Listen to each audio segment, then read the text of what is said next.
માં સંગઠન બનાવ્યું ને તારે વાંદરી ગામના જે મોડિયા નાખ્યા તારે જ બીજા ગામના બી ખેડતા થઈ ગયા.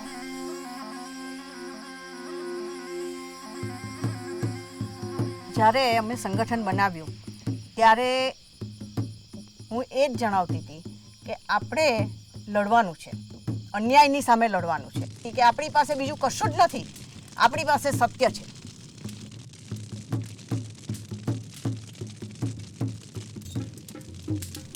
રસ્તોથી ડોમકોલથી વાંદરી સુધી 12 કિલોમીટર 550 માણસો જાતે રોટલા લઈને 30 દિવસે સતત મહેનત કરી પછી રસ્તો વાંદરી પસાડ્યો. અમે રોડ અમે બસ લાવવા માટે જ બન્યું.